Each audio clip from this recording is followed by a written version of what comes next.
Jeg står herude for en Ribe Bowling, og der er gang i en stor stævne. Klub 3, skal sige. Nej, 3 nedrykker. Ja. Og det er dig, der er indehaver af hallen. Det er det. Hvad siger du til sådan en stor stævne at få til hallen? Det er jo dejligt. Det er skønt at se alle de der bowlere, der kommer og har nogle hyggelige timer. Og det betyder også meget for os, at vi kan have sådan et stævne her i byen her. Så det er da bare dejligt. Så du har også selv været nede og spille i dag? Ja. 2 gange? 2 gange. Fortæl lidt om det. Nej. Hvorfor ikke det? Første gang, det glemmer vi bare. Anden gang, det gik lidt bedre, men jeg tror, jeg har for meget i hovedet i dag. Okay, har du en start i morgen så? Ja. Du vil jo gerne se, om du kan slå Carsten V. Hansen, som ligger klar nummer 1 lige nu. Ja. Som du selv har sponsor for os. Ja. Så. Men det kan godt gå hen og blive svært. Det er jo alligevel 7,42 på 3, så... På en god dag? På en god dag, der kan alt jo lade sig gøre. Så skulle du bruge 5 for at lave 7,42, det ved vi. ja, men jeg kan jo bare snyde. Hvad er fremtidsplanerne for Ribe Bowling? Ja, vi går jo og lurer lidt på, at vi skal have flyttet butikken. Men det kniver lidt at få tilladelse. Vi døjer lidt med at få nogle tilladelser fra Kystdirektoratet og fra Esbjerg Kommune. Men hvis de falder på plads, så lader det til, at alt falder på plads, og så skulle vi kunne flytte forretningen ned til Ribe Camping. Okay. Det er minigolf, som du har skudt en masse penge i. Skal det med? Ja, det skal med, ja. Det skal med. Det pakker vi ned. Okay. Og flytter ned. Så der bliver et lidt større bowlingcenter med separat restauranter, med konferencelokaler og minigolf og bowling. Og hvis alt klapper, så skulle der gerne blive plads til et par baner mere.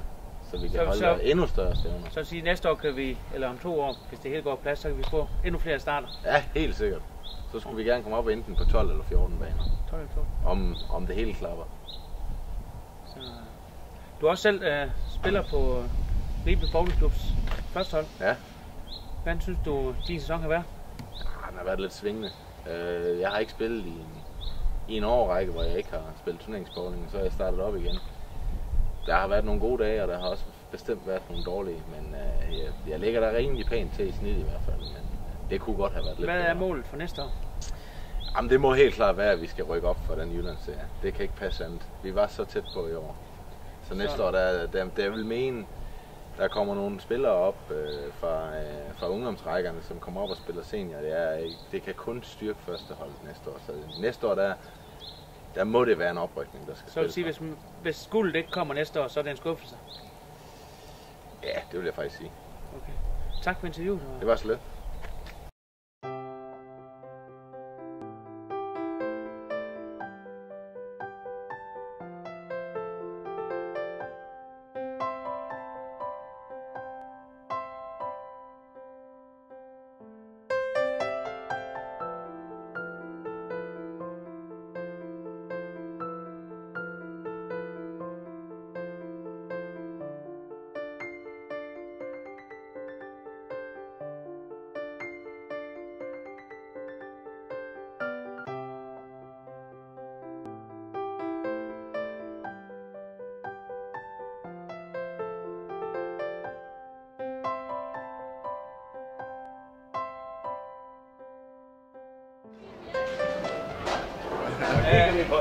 Restretur, den første er 300 her lørdag morgen.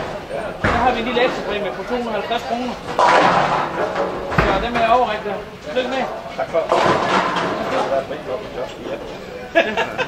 Tombolerne, det er den vej her. Tak.